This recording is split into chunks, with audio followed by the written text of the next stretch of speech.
इसी कलिकाल में इंद्रद्युम्न नाम के राजा हुए। पूर्व के संस्कार उनके इतने सुदृढ़ थे। देखो बंधुओं, भक्त दो ही लोग बनते हैं, बहुत ध्यान से सुनिएगा। भक्त दो ही लोग बनते हैं, या तो वो जिसके पूर्व का भजन बहुत है, थोड़ा बहुत शेष रह गया तो इस जन्म में वो भक्त बन गया। पूर्व काल से ही भक्ति के संस्कार हों तो इस जन्म में वो भी भक्त बन जाता है। और दूसरा भक्त कौन बनता है? घोर नास्तिक। ऐसा ठोकर पड़े, ऐसी झटका लगे जीवन में कि वो भक्त बन जाता है। दो ही प्रकार के लोग अमूमन भक्त बनते हैं, परसेंटेज इन्हीं दोनों के ज्यादा है। तो इंद्रद्युम्न राजा के पूर्व के संस्कार बहुत ध्यानपूर्वक सुनिएगा। ठाकुर जी ऐसे नहीं प्रकट होते, ऐसे संस्कार हो तब ठाकुर जी आते हैं जीवन में। इंद्रद्युम्न राजा, बचपन से ही उसके अंदर इतनी भक्ति थी, इतना भाव था। भक्ति भाव का मतलब आप क्या समझते हैं? ठाकुर जी के प्रति भक्ति होना, ठाकुर जी के प्रति भाव होना, यह तो सबके अंदर हो जाता है। असली भक्त वाकु मानो, जाको जाको प्रेम हरि जनन सो हो। कौन से? हरि जन से। हरि जन मतलब हरि के दुदास है, उनसे जो प्रेम करते हो। हम एक बात कथा में कहते हैं कि महाप्रभु श्री जगन्नाथ जी के दर्शन करके आप जितना उछलते हो, राधा रमन जी के कपाट लगे, अचानक से गोसाई जी कपाट खोलते हैं तो जैसे महाराज सबकी भुजाएं खड़ी हो जाती है, नेत्र अपलक हो जाते हैं, हृदय में प्रसन्नता हो जाती है। राधा वल्लभ जी के दर्शन होते ही महाराज हृदय में अत्यंत शांति, अत्यंत शीतलता का अनुभव होता है।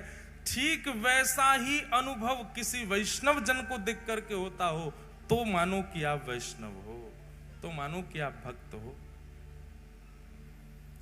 हरिजन सो प्रीति नाही, अगर हरिजन से प्रीति नहीं है तो हरि से प्रीति नहीं। इंद्रद्युम्न राजा का एक नियम था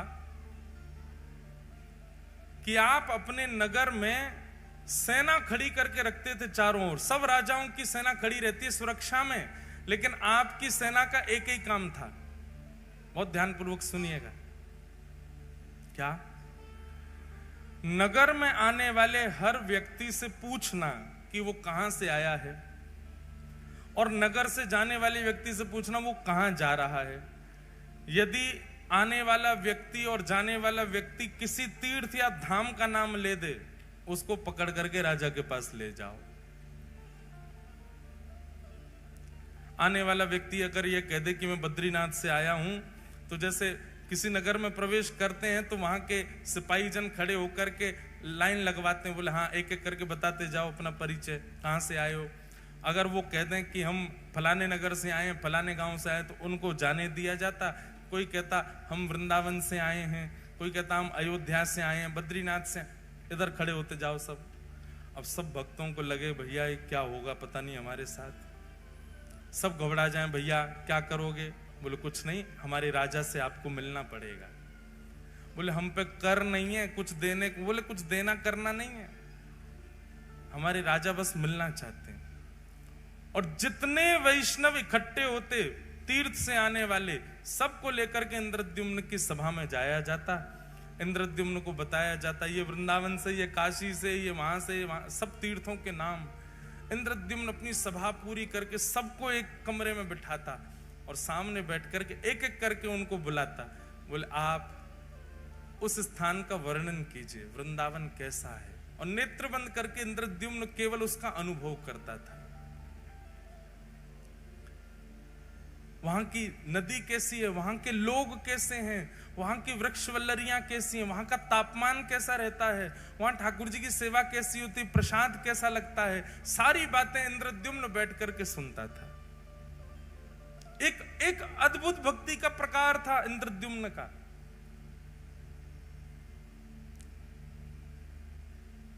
और जब वो अपनी पूरी बात कर देते तो उनको खूब सारा धन धान्य देता, उनके चरण धोता, उनके चरण दल को पीता और कहता अगली बार कभी आप तीर्थ से आओ तो मेरे लिए कुछ प्रसाद लाना। तीर्थ जाने वाले जो लोग होते थे नगर से, उनको अपने पास बुलाता, कहाँ जाओगे, कहाँ रुकोगे, वहां कैसे करोगे, क्या करोगे, रास्ता कैसा है, कैसे जाओगे, व्यवस्था कर देता रास्ते की, और कहता लौट के आओ तो मुझसे जरूर मिलना, बताना कैसा लगा वहां पे, मैं तो राजा हूं, कार्यकाल छोड़ के जा नहीं सकता। ऐसी उसकी भक्ति। हमारे वृंदावन में भी ऐसी भक्ति होती है, इसी को मानसी भक्ति कहते हैं। इंद्रद्युम्न राजा मानसी यात्रा करता था, सारे तीर्थ घूमे थे उसने केवल मनी मन से, और इसी मानसी यात्रा करने का उसको एक दिन फल क्या, रात्रि में जब सोता था तो चिंतन में वो तीर्थ धाम और वहां के ठाकुर ही उसको दिखाई देते थे।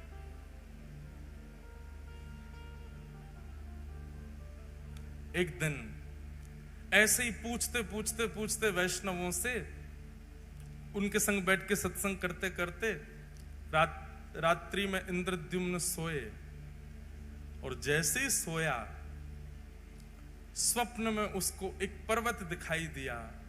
उस पर्वत में सुंदर गुफा है, और उस गुफा के भीतर त्रिभंग लली श्याम सुंदर बिल्कुल नील मणि की तरह चमक रहे हैं। अद्भुत उनकी छटा, ऐसा अद्भुत दर्शन करने लगा। उनका दर्शन करके नेत्र आनंदित हो गए। उनकी सुंदर चरण की उनके सुंदर अंग की सुगंधी इंद्रद्युम्न को आने लगी। उनकी वो एक क्षण की झलक इतनी सुंदर, इतनी मनमोहक थी। छटपटा करके नेत्र खुले इंद्रद्युम्न के, जलपान करने लगा, अपनी छाती को मसलने लगा। ये मैंने कैसा दृश्य देखा, ये कौन थे, ये कहां के ठाकुर जी। मैंने इतने तीर्थयात्रियों से पूछा, पर ऐसा स्वरूप तो किसी ने मुझे वर्णन नहीं किया। अत्यंत व्याकुल हो गया इंद्रद्युम्न। अब तो जो भी तीर्थयात्री आए उनके तीर्थ की चर्चा ना सुन के अपना हृदय का भाव बताता। ऐसी आंख है, ऐसी कमर है, ऐसा मुख है, ऐसे चरण हैं, आपने इनके बारे में सुना, ये कौन है, पर्वत पर रहते हैं। वैष्णव जन कहे नहीं, हमने तो नहीं देखा। अत्यंत व्याकुल हो गया इंद्रद्युम्न। संतों की खूब सेवा करता, बस मन में यही चिंतन था, बस इनका पता मुझे लग जाए, ये कौन है जो मुझे स्वप्न में दिखे। बंधुओं एक बात बताएं, ये इंद्रद्युम्न के साथ हुआ ये तो हमने पढ़ा है, पर प्रत्यक्ष मैंने कई लोगों को सुना भी है। हमारे गिरधर लाल जी के एक आध वैष्णवों के तो मुझे याद है, उन्होंने कभी लाल जी को देखा नहीं, पर उनके स्वप्न में ठाकुर जी जाके उनको दर्शन दे के आ चुके हैं। हमारे वृंदावन राधा रमन लाल जी, कोई व्यक्ति वृंदावन नहीं आया पर उसको स्वप्न में जाकर के पहले ही उसके दर्शन देख के आ चुके हैं।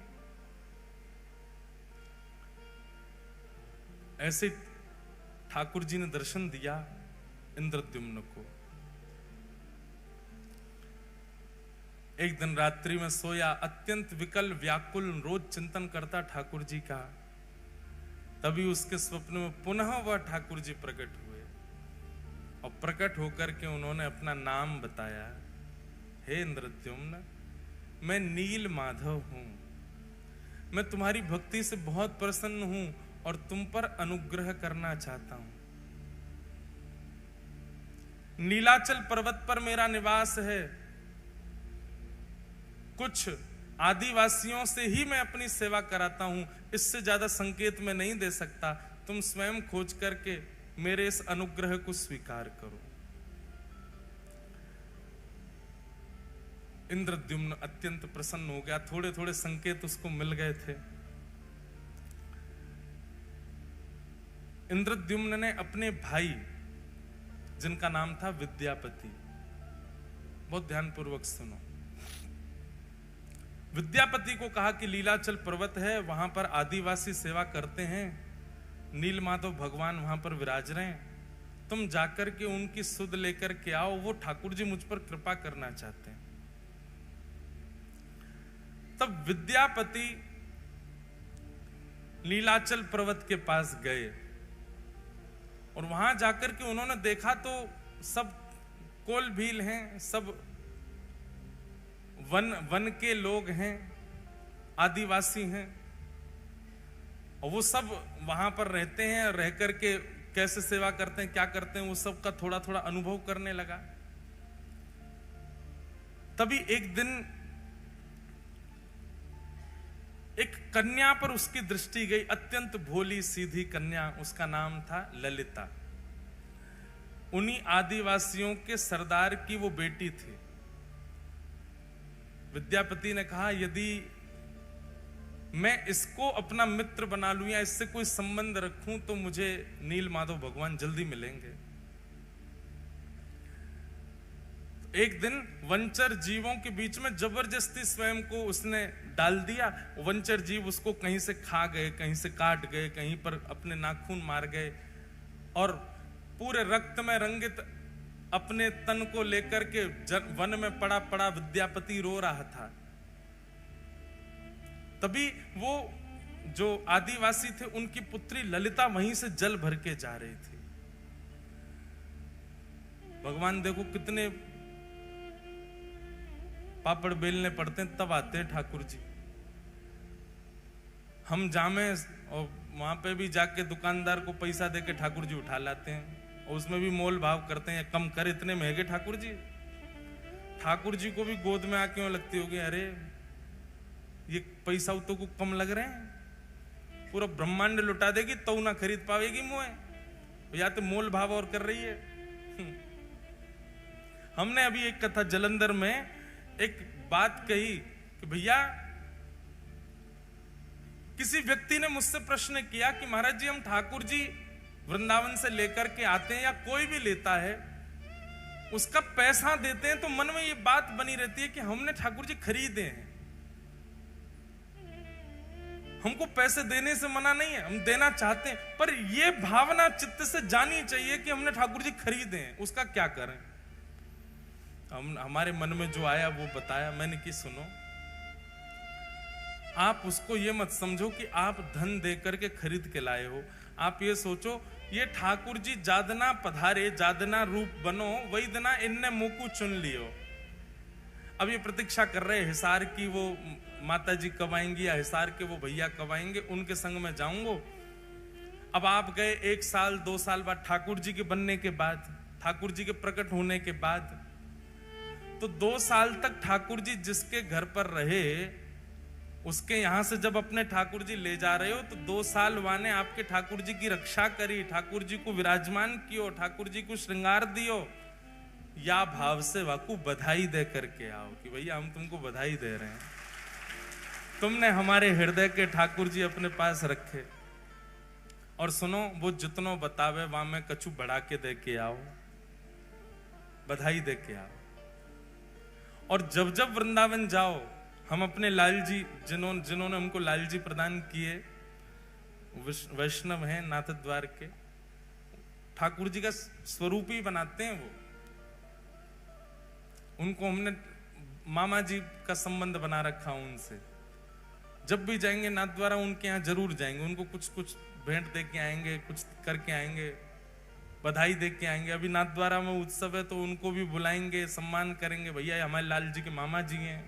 इतने साल तक 5 साल लाल जी उनके पास रहे, 5 साल तक प्रतीक्षा करी उनने, 5 साल बाद पधारे ठाकुर जी।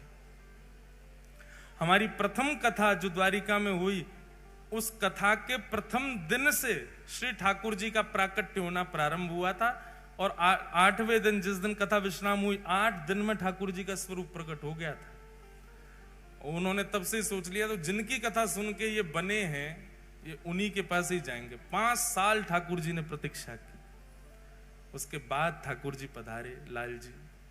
उनको बधाई देते हैं जब भी जाते हैं। ठाकुर जी ऐसे ही नहीं आते भैया, बहुत श्रम करना पड़े, परिश्रम करना पड़े। तो विद्यापति ने अपने आप को जबरदस्ती जानवरों से कटवाया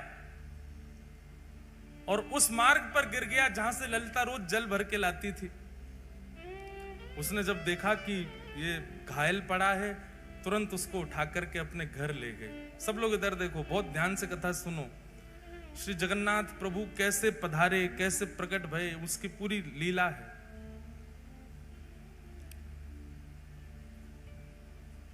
विद्यापति को लेकर के घर गई, पिताजी से जाके कहा, पिताजी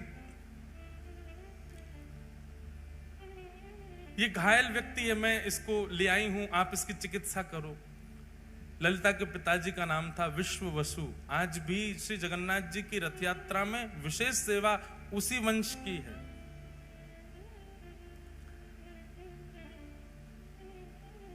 उसने चिकित्सा आदि की, चिकित्सा करके विद्यापति को घर पे ही रखा। बोले जब तक ठीक नहीं हो जाए तब तक उसको घर पे ही रखो। दोनों पिता और पुत्री मिलकर के उसकी खूब सेवा करते। धीरे धीरे विद्यापति ठीक होने लगा। उसकी तो पूर्व से साजिश थी, अब इसको साजिश कहना थोड़ा अटपटा लगता है, पर उसकी पूर्व से योजना थी कि मुझे नील माधव भगवान चाहिए, उसके लिए चाहे जो करना पड़े। धीरे धीरे ठीक हुआ, ठीक होकर के अब वो उसी घर में ही रहने लगा। विश्ववसु के साथ में उनका जो काम था खेती बाड़ी आदि वो कराने लगा। ललिता के साथ में थोड़ी उसने मित्रता कर ली। धीरे धीरे ललिता से प्रेम कर लिया, क्योंकि नील माधव भगवान की सेवा बहुत गुप्त रूप से होती थी। किसी को पता नहीं होता था कौन करता है, कैसे करता है, कहां है ठाकुर जी। उसके लिए ये सब करना बहुत जरूरी था उसको। विद्यापति ने धीरे धीरे धीरे उन समस्त कोल भीलों से, उन समस्त आदिवासियों में अपना स्थान बना लिया। आप तो सब उसको अपने परिवार जैसा समझने लगे। और एक दिन ललिता ने अपने पिताजी से कहा, मुझे बहुत प्रिय है, आप मेरा इसी से ब्याह करा दो।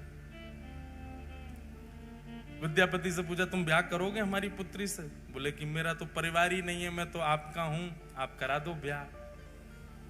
और ललिता के साथ में विद्यापति का ब्याह हो गया। विद्यापति कौन है? विद्यापति कौन है? इंद्रद्युम्न राजा का भाई। अगर भूल भाल मत जाइए, बात पूरी कथा सुनते रहो। ललिता के साथ में इनका विवाह हो गया। अब विवाह के बाद ये घर जमाई बन के ही रहने लगे। वहीं उनके विश्ववसु के घर में ही रहते थे। विश्ववसु रोज सुबह ब्रह्म मुहूर्त में जाते थे, नहा धो करके स्नान करके गीले कपड़े पहन के अपरस में जाया करते थे, और साथ में कुछ पुष्प और कुछ सामग्रियां लेकर के जाते थे। विद्यापति ललिता से पूछता था, ये सुबह सुबह ससुर जी कहां जाते हैं? बोले ये पूछो मत, और आज के बाद पूछना भी मत, हमें भी नहीं पता इसके बारे में। ये गोपनीय रहस्य है, बचपन से हम ऐसे देखते आए, हम भी कभी नहीं पूछते। करने दो, पिताजी करते हैं, और तुमको क्या करना। विद्यापति समझ गया। बोले ये नील माधव भगवान के पास ही जाते हैं, ये उन्हीं की सेवा करते हैं, इसीलिए किसी को नहीं बताते। धीरे धीरे देखने लगा, रात्रि में चंदन घिसा जाता है, पुष्प तोड़ करके लाए जाते हैं, गीले कपड़े में बांध के रखे जाते हैं, सुबह गीले कपड़ों में जाया जाता है, और अंधेरे में जाते हैं, सूर्य उदय से पहले आ जाते हैं। तो अद्भुत है। एक दिन रात्रि में अपने ससुर जी के पास ही बैठ गए। अब तो प्रेम भाव बहुत ज्यादा ही हो गया था, पुत्र की भांति विद्यापति हो गया था। अपने ससुर जी के पैर थोड़े थोड़े दबा रहे थे, और तो दबाते दबाते धीरे धीरे पूछा, आप पुष्प किसके लिए तोड़ के लाते हैं? ये रोज रात्रि में आप चंदन किसके लिए घिसते हैं? पिताजी आप सुबह ब्रह्म मुहूर्त में कहां जाते हैं? पुत्र मोह में आकर के, और पुत्र मोह से भी ज्यादा होता है जमाई मोह। जमाई तो पुत्र से भी ज्यादा प्रिय लगता है। तो धीमे से प्रसन्न होकर के, देखो अब तो तुम हमारे घर के सदस्य हो, किसी को बताना मत, और तुम तो हमारे प्रिय हो, मुझे तुम पे बहुत भरोसा है, मेरी पुत्री तुमने स्वीकार की, किसी से कहना नहीं। नीलाचल पर्वत है, और लीलाचल पर्वत पर नील माधव भगवान विराजते हैं। वे प्रत्यक्ष ठाकुर जी हैं। वो चलते फिरते सारी लीलाएं होती हैं उनकी, पर उनके दर्शन का अधिकार केवल मुझको है, और मेरे बाद मैं जिसको चाहूंगा उसको होगा।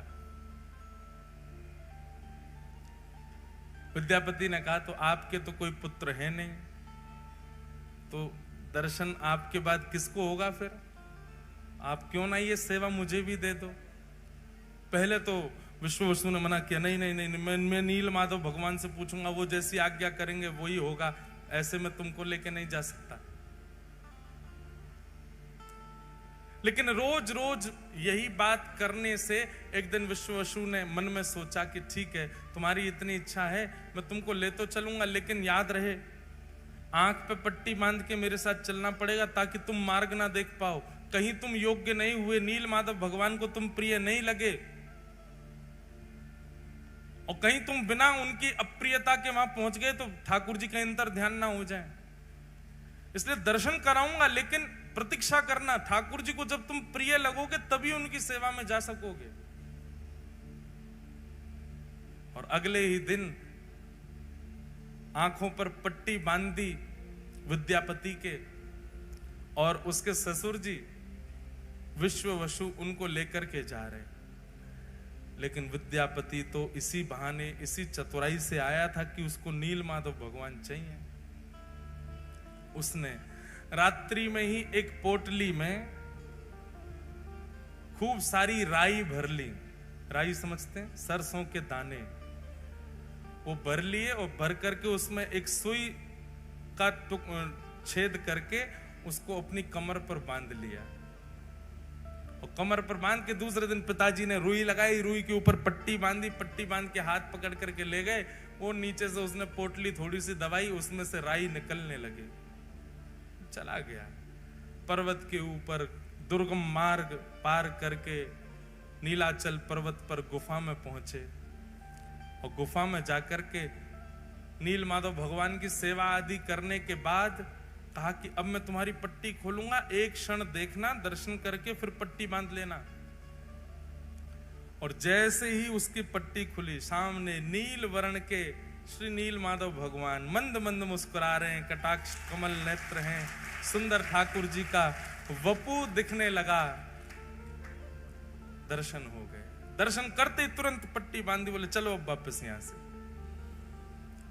ताकि मार्ग ना पता कर ले। वापस लाग रहे, अब देखो तुमको दर्शन हो गए, अब नील माधव भगवान आज्ञा करेंगे तो तुमको सेवा मिलेगी, नहीं तो ऐसे ही रहो। अब उसको कहां, वो तो छटपटा रहा था, उसको दर्शन हो गए, वही छवि दिखे, बोले भैया कब से प्रतीक्षा कर रहे हैं। अब इन सबको मैं बताऊंगा कि इन्हीं की आज्ञा है मेरे भैया को, तो ये लोग मानेंगे नहीं। भैया अपना राजपाट छोड़ करके आ नहीं सकते।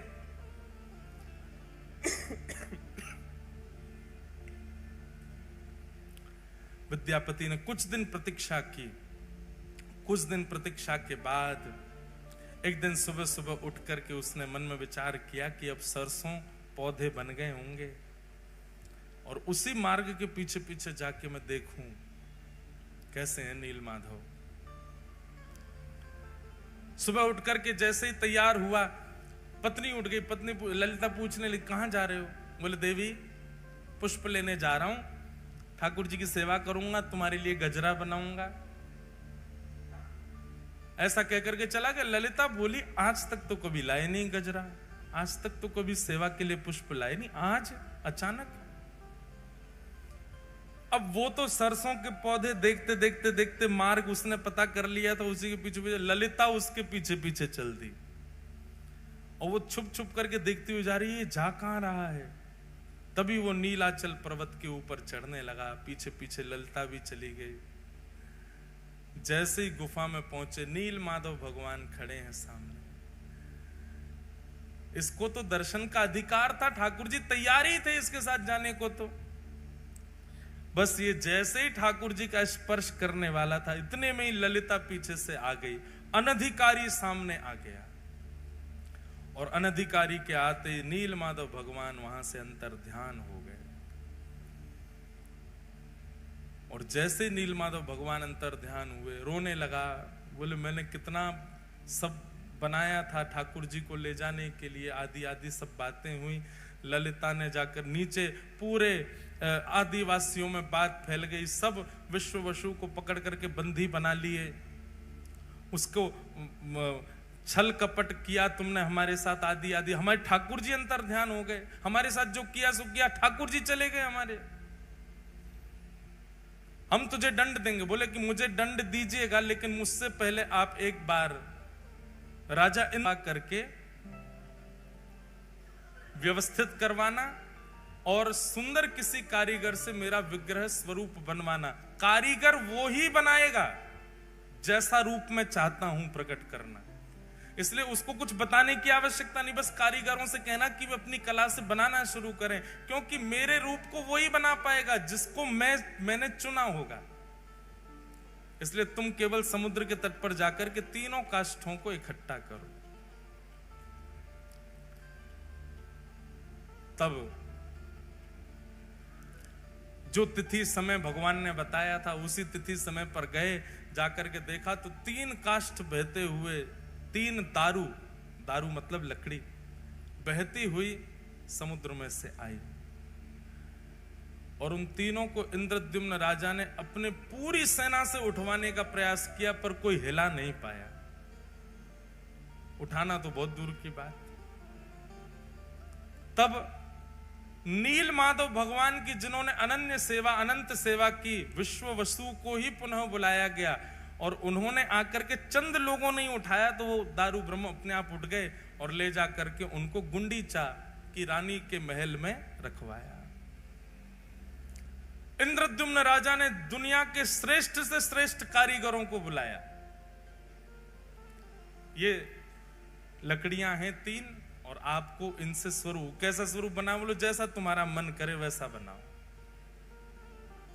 वर्णन आता है कि महाराज बड़े से बड़े कारीगर आ गए, छेनी हथौड़ा रख करके स्वरूप निर्माण करना चाहें, पर वो छेनी हथौड़ा चलावें तो जैसे मानो ऐसा लगे लोहे पर चला रहे हो, चिंगारियां निकलती हैं, पर एक एक रत्ती भर भी उसमें छिद्र नहीं हो पाता।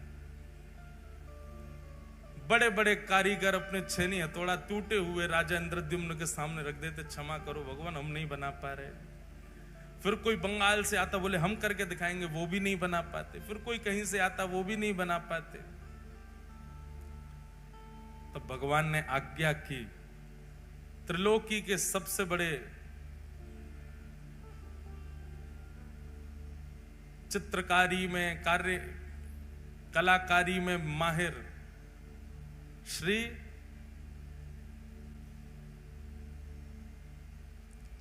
विश्वकर्मा जी को, बोले आप जाओ और जाकर के मेरा वही रूप प्रकट करो जो नारद जी के चित्त में विराज रहा है। तब विश्वकर्मा जी एक वृद्ध कारीगर, एक मूर्तिकार के रूप में आए, दीनहीन से बिल्कुल पीछे खड़े थे सबसे। इंद्रद्युम्न राजा कारीगरों से कह रहा था, बोले मैं धन देने में कोई कमी नहीं छोड़ रहा, आप क्यों नहीं बना पा रहे? बोले क्या करें, हमारी छेनी हथौड़े ही टूट जाते हैं। तब सबसे पीछे खड़े वयोवृद्ध उस कारीगर ने कहा, महाराज मुझे सेवा दें। इंद्रद्युम्न ने उपहास कर दिया, बोले इतने बड़े बड़े नहीं कर पा रहे आप वयोवृद्ध, आपकी लकड़ियां बाट देख रही हैं शमशान घाट में, आप बनाओगे? तब आपकी पत्नी गुंडीचा के हृदय में भाव आया, बोले वो कह रहे हैं, एक बार सबने प्रयास किया तो उनको भी करने दो, ठीक है आप भी प्रयास करके देखिए। तब उस कारीगर ने कहा, देखिए प्रयास तो करूंगा लेकिन मेरी कुछ शर्तें हैं। बोले क्या शर्तें हैं? बोले पहली बात, मैं जब ठाकुर जी का स्वरूप बनाऊं उस समय कोई आएगा नहीं। 21 दिनों तक मैं और काष्ठ एकांत में रहेंगे। राजा मैंने तुमको देखा, तुम हर 5 मिनट में जा जाके देखते हो कुछ हुआ कि नहीं हुआ, कुछ हुआ, ऐसा नहीं। 21 दिन तक तुम आओगे भी नहीं उस स्थान पर जहां ठाकुर जी का विग्रह बन रहा होगा। राजा बोला, हमको कैसे पता चलेगा कि आप बना रहे हो? बोले बाहर खड़े खड़े छेनी हथौड़ा और जो भी प्रयोग हो रहे होंगे सामग्री, उनकी ध्वनि से तुमको पता चल जाएगा कि स्वरूप बन रहा है ठाकुर जी का। 21 दिन तक कोई नहीं आएगा, ये मेरी शर्त है। राजा ने बात मान ली और यहां विश्वकर्मा जी ने बनाना प्रारंभ किया ठाकुर जी को। बनाते बनाते बनाते बनाते 15 दिन बीते और 15 दिन तक रोज आवाज आती थी भीतर से, कुछ ना कुछ क्रिया चल रही है। 15 दिन तक इतना उतावला इंद्रद्युम्न दिन रात कान लगा के सुनता ही रहता था। हाँ ठाकुर जी बन रहे हैं, मेरे ठाकुर जी बन रहे हैं। अगर नहीं बन रहे होते तो पहले दिन ही आ जाते, छेनी हथौड़ा लेके, नहीं बन रहा। इतने सारे कारीगर सब निरस्त हो गए, इनसे बन रहे हैं, इसीलिए तो अभी तक चल रहा है काम भीतर। 15 दिन तक अत्यंत आनंदित इंद्रद्युम्न तो उत्सव की व्यवस्था करने लगा, बोले मेरे ठाकुर जी प्रकट होने वाले। 15 दिन व्यतीत हुए, 15 दिन बाद ही महाराज भीतर से आवाज आनी बंद हो गई। आवाज आनी जैसे ही बंद हुई, पूरा दिन सुनता रहा, आवाज नहीं आई। थोड़ी और प्रतीक्षा करी, आवाज नहीं आई। उसके चित्त में शंका उत्पन्न हुई कि बहुत वयोवृद्ध हैं, कहीं ऐसा तो नहीं बनाते बनाते पधार गए हों भीतर ही, मेरे ठाकुर जी अधूरे रह जाएं। सबने कहा, बोले उनकी शर्त है, मना किया उन्होंने, बोले तो कब तक नहीं खोलूं मैं ठाकुर जी बनी नहीं रहे, एक दिन पूरा प्रतीक्षा कर ली मैंने। अरे भाई ठाकुर जी कहीं अधूरे रह गए हो, वो पधार गए हो भीतर, फिर क्या होगा? अरे कोई और कारीगर आके आगे कार्य कर लेगा। किसी की ना मान करके गुंडीचा और इंद्रद्युम्न ने जैसे ही द्वार खोला, द्वार खोल करके देखा तो छेनी हथौड़ा नीचे रखे हैं। वो जो कारीगर थे वो वहां थे ही नहीं, और सामने जैसे देखा जन्म वेदी है वो, जहां ठाकुर जी 7 दिन विराजमान होते हैं रथ पे जाकर के, उसको जन्म वेदी कहते हैं, गुंडीचा के महल में।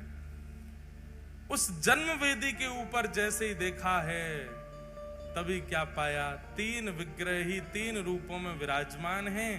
जहां पर बिल्कुल दाहिनी ओर में श्वेत वर्ण के श्री बलभद्र जी महाराज दोनों भुजा लेकर के, मध्य में सुभद्रा जी, और वाम अंग में साक्षात नील माधव भगवान ही श्री जगन्नाथ जी के रूप में खड़े हुए। श्री जगन्नाथ महाप्रभु की। प्रथम दर्शन करते ही इंद्रद्युम्न रोने लगा। हाय नाथ, ये कैसा स्वरूप, भुजा भी नहीं बनाई पूरी, पेट भी अधूरा छोड़ दिया, अरे नेत्र भी नहीं। मैं पहले ही मना कर रहा था कि उसको मत लाओ, वो तो वृद्ध है। अरे ये बीच में स्वरूप, इनके तो हाथ ही नहीं है, पैर ही नहीं है, ये कैसा स्वरूप बना दिया। तुरंत मूर्छा आई इंद्रद्युम्न को, और मूर्छा आते ही ठाकुर जी ने पूरी द्वारिका लीला उनको दिखा दी। बोले ये स्वरूप सामान्य नहीं है इंद्रद्युम्न, ये मेरा प्रेम विगलित स्वरूप है। पूरे विश्व में मेरे अनेक अनेक रूप होंगे, पर ऐसा रूप एकमात्र पूरे भारत में, पूरे ब्रह्मांड में, पूरे त्रिलोक में यदि कहीं होगा तो केवल और केवल तुम्हारे पास नीलाचल पर्वत पर होगा, और कहीं नहीं। भगवान त्रिभंग लली गोलोक धाम में भी हैं, ठाकुर जी धनुष बाण लेकर के साकेत धाम में भी हैं, शंख चक्र गदा पद्म धारण करके वैकुंठ में भी हैं और पृथ्वी पर भी हैं।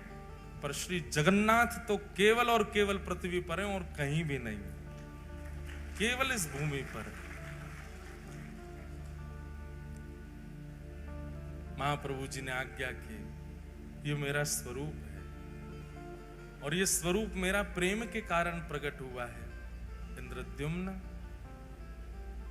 अब तुम मेरा मंदिर निर्माण करा करके मेरे स्वरूप को विराजमान कराओ और विराजमान करके मेरी सेवा प्रारंभ करो, ये मेरा ही स्वरूप है।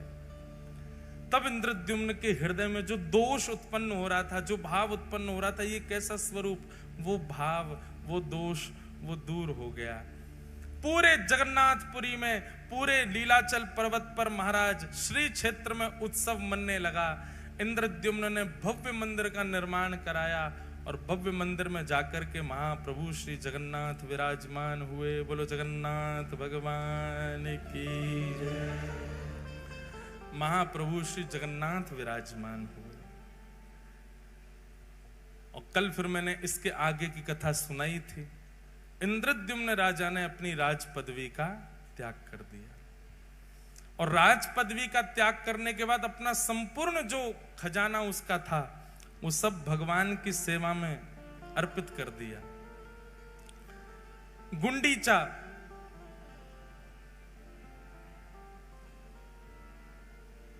उसकी भावना थी कि पति ने तो मांग लिया कि मेरे वंश में कोई कहने वाला प्रकट ना हो कि ये मंदिर हमारे पिताजी ने बनाया था। गुंडीचा ने कहा मेरे चित्त में तो वात्सल्य है, मेरे चित्त में तो बालक का प्रेम है, वो मैं कहां अर्पित करूं। तब महाप्रभु जगन्नाथ जी ने वचन दिया, तुम्हारी पति की मनोकामना पूरी होगी कि वंश आगे नहीं बढ़ेगा, और तुम्हारी मनोकामना पूरी होगी कि तुम्हारे पुत्र रूप में मैं ही रहूंगा। और मां, मैं आपको वचन देता हूं, मैं जगत का कल्याण करने के लिए यहां पर आया हूं, इसलिए साल भर तो मैं सबको दर्शन दूंगा, पर साल में 7 दिन के लिए रथ पर आरूढ़ होकर के मैं नित्य गुंडीचा आया करूंगा। बंधुओं, स्कंद पुराण में ठाकुर जी के गुंडीचा में जब वो विराज जाते हैं, भगवान जब रथ पर बैठ करके आते हैं और रथ से उतर के जब गुंडीचा में 7 दिन विराजते हैं, उन 7 दिनों में दर्शन का इतना बड़ा महत्व है। स्कंद पुराण में कहते हैं 3.5 करोड़ तीर्थ हैं पृथ्वी पर। कितने? 3.5 करोड़। 3.5 करोड़ तीर्थों को करने का फल केवल एक झलक गुंडीचा में जगन्नाथ जी की देखने से प्राप्त हो जाता है। और आप श्री मंदिर में जगन्नाथ जी को जब देखोगे तो आपको लगेंगे पर ब्रह्म जगन्नाथ विराज रहे हैं, लेकिन आप अनुभव करेंगे, आप जब गुंडीचा में जाकर के जगन्नाथ जी को देखेंगे, आपको लगेगा नेक्सो सो लाला बैठो है। वहां ठाकुर जी अपना पर ब्रह्म रूप आपको थोड़े पतले से दिखाई देंगे, थोड़े छोटे से दिखाई देंगे, नेक से हो जाएंगे, और थोड़े टेढ़े मेढ़े से दिखाई, ऐसा लगेगा मानो खेल रहे हैं, किलोल कर रहे हैं। क्यों? बोले अपने मैया के पास बैठे श्री ठाकुर जी। हाँ, ठाकुर भले विराजे जी उड़ीसा जगन्नाथपुरी में।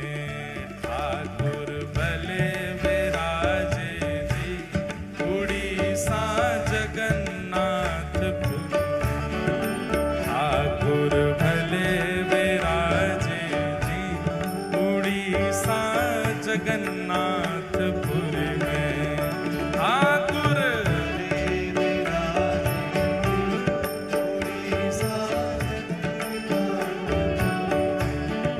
ठाकुर भले विराजे जी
पहाड़ियों में भयंकर वन था, इसलिए उसको झारखंड बोला है। झारखंड का मतलब वो प्रांत मत समझना। झारखंड में आए विराजे, झारखंड में आए विराजे, प्यारे वृंदावन के वासी हैं, वृंदावन के वासी, वृंदावन के वासी हैं, वृंदावन के वासी। ठाकुर भले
हमने किया, उत्तर ठाकुर जी दे रहे हैं। ठाकुर जी कह रहे हैं भैया द्वापर में हमने मथुरा छोड़ी, सतयुग में हमने काशी छोड़ी, और अब कलयुग आया है। कलयुग में हम कहाँ प्रकट हुए? बोले कलयुग में हम जगन्नाथपुरी में आकर के विराजमान हुए हैं। हे कलयुग में है आन पधारे, कलयुग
वृंदावन को लाला या उड़ीसा में रह के खावे पीवे कहा है, वा को वर्णन कर रहे हैं। दाल रांधू भात रांधू, दाल रांधू भात रांधू, परवल की तरकारी हो, परवल की तरकारी, हे परवल की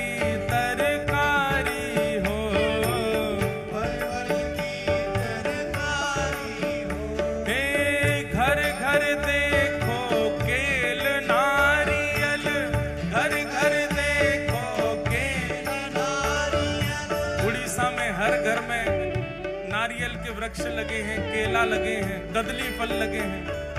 घर घर देखो केल नारियल, घर घर देखो केल नारियल, घर घर ठाकुर वारी हो, घर घर ठाकुर वारी, हाँ घर घर ठाकुर वारी हो, घर घर ठाकुर, ठाकुर, ठाकुर, ठाकुर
चलते चलते पाँव पिरावे, चलते चलते पाँव पिरावे, शरीर है गयो मट्टी हो, शरीर है गयो मट्टी हो। जरूरी कोई वैष्णव गया दर्शन करने, वो ठाकुर जी शिकायत व्याज स्तुति कर रहा है।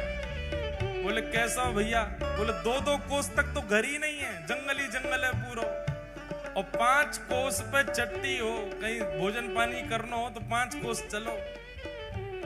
चलते चलते पाँव पिरावे, चलते चलते पाँव पिरावे, शरीर है गयो मट्टी हो, शरीर है गयो मट्टी हो, हाँ शरीर है गयो मट्टी, शरीर है गयो मट्टी। ठाकुर हाँ ठाकुर, ओ ठाकुर भले विराजे हो उड़ीसा जगन्नाथपुरी में, ठाकुर भले विराजे हो उड़ीसा जगन्नाथपुरी में, हाँ ठाकुर भले विराजे हो उड़ीसा जगन्नाथपुरी में, ठाकुर भले विराजे हो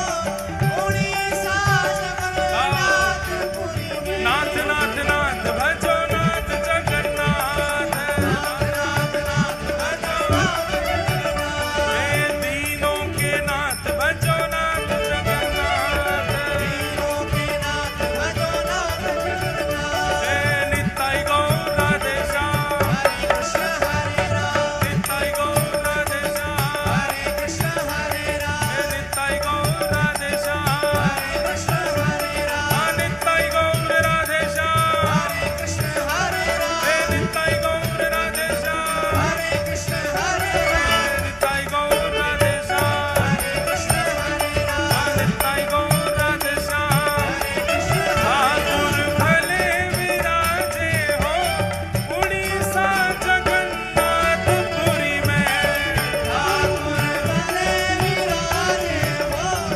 उड़ीसा जगन्नाथपुरी में। और हे देखो, अगर यहाँ कोई बनिया हो तो बुरा मत मान जाइए, ये उड़ीसा की बात है रही है ना।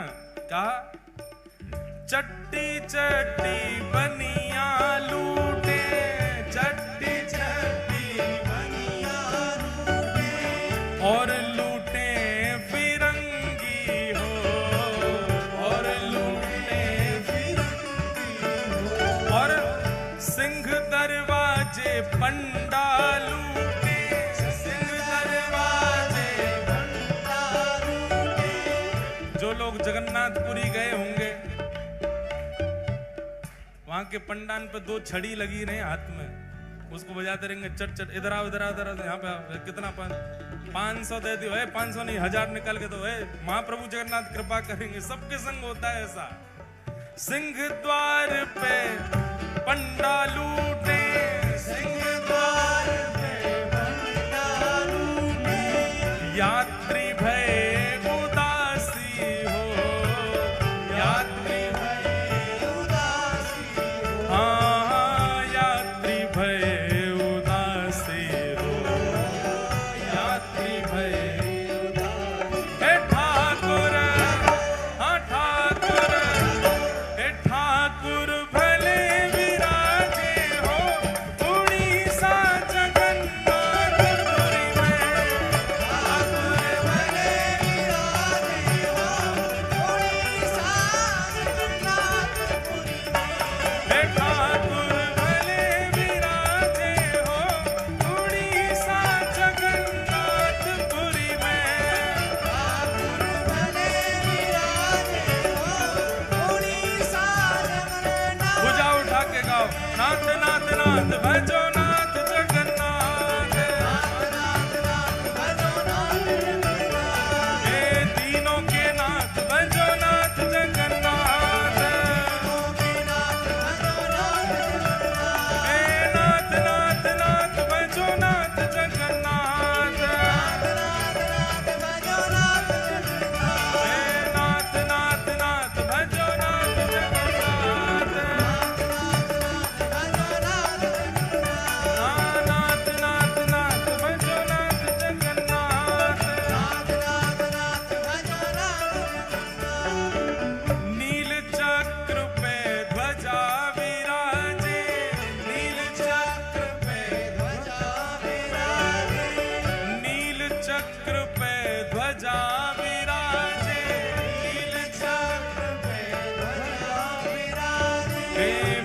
मस्तक सोहे हीरा हो, मस्तक सोहे हीरा हो, मस्तक सोहे हीरा हो, मस्तक सोहे हीरा। और बीच में बहन सुभद्रा बैठी, बीच में बहन सुभद्रा बैठी, बीच में बहन सुभद्रा बैठी, बीच में बहन सुभद्रा। और आजू बाजू दो वीरा हो, आजू बाजू दो वीरा हो, आजू बाजू। अब सुबह की मनोकामना आप पूरी करो, बन जाओ सबरे ऐसे वीरा, यही जगन्नाथ जी की तरह सबरे धारण करो। बीच में बहन सुभद्रा बैठी, बीच में बहन सुभद्रा बैठी, आजू बाजू दो वीरा हो, आजू बाजू दो वीरा हो, हे आजू बाजू दो वीरा हो, हे ठाकुर, हाँ ठाकुर, हे ठाकुर भले विराजे हो, उड़ीसा जगन्नाथपुरी में। ठाकुर भले विराजे हो, उड़ीसा जगन्नाथपुरी में। दो लोगन के कंधा पे चढ़े कोई ना, दो लोगन के पे, और फिर झूले आगे पीछे। हाँ ये बात दे, वो झूल रहा हे ठाकुर, हाँ ठाकुर, हे ठाकुर भले विराजे हो, उड़ीसा जगन्नाथपुरी में।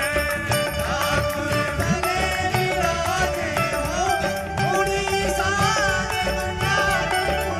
नाथ नाथ नाथ भजो नाथ जगन्नाथ, नाथ नाथ भजो नाथ जगन्नाथ, हे नाथ नाथ नाथ भजो नाथ जगन्नाथ, नाथ नाथ नाथ भजो नाथ जगन्नाथ, हे नाथ नाथ नाथ मेरो नाथ जगन्नाथ, नाथ नाथ नाथ भजो नाथ जगन्नाथ, नाथ नाथ नाथ मेरो नाथ जगन्नाथ। नाथ नाथ नाथ मेरो नाथ जगन्नाथ। सुनो, जब पंडान पे ठाकुर जी उठे ना है ना, तो फिर ठाकुर जी को घसीट के ले जाए वे सब। नाथ नाथ नाथ भजो नाथ जगन्नाथ, हे नाथ नाथ नाथ मेरो नाथ जगन्नाथ। लाओ नित्ताई गौर राधेशा,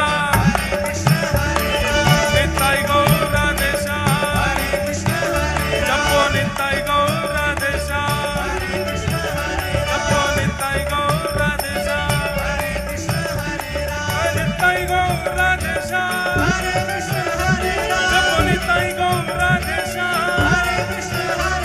जपो नित्ताई गौर राधेशा, जपो नित्ताई गौर राधेशा, जपो नित्ताई गौर राधेशा, जपो नित्ताई गौर राधेशा, जपो नित्ताई गौर राधेशा, जपो नित्ताई गौर राधेशा, जपो नित्ताई गौर राधेशा, जपो नित्ताई गौर राधेशा। जगन्नाथ जगन्नाथ जगन्नाथ रक्षमा, महाबाहो महाबाहो महाबाहो।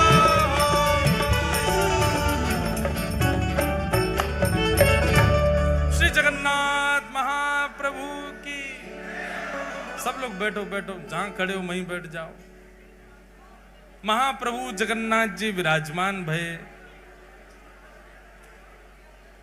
लीलाचल धाम में। लीलाचल पर्वत पर श्री ठाकुर जी विराजे। अब आप लोग जल्दी शांत हो तो हम 10 मिनट और कहें, नहीं तो फिर विश्राम करें। बिल्कुल शांति।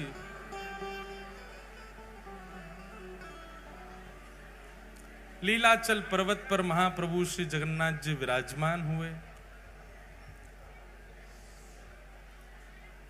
ठाकुर जी के, अच्छा एक बात बताओ, श्री जगन्नाथ जी का जन्म दिवस कौन सा होता है बताओ, कौन बताएगा सब में? स्नान पूर्णिमा। स्नान पूर्णिमा जो होती है, जिसको चंदन यात्रा भी कहते हैं, स्नान पूर्णिमा श्री महाप्रभु जगन्नाथ जी का प्रादुर्भाव दिवस है। और ठीक उसके 15 दिन बाद ही ठाकुर जी रथ यात्रा के लिए निकलते हैं।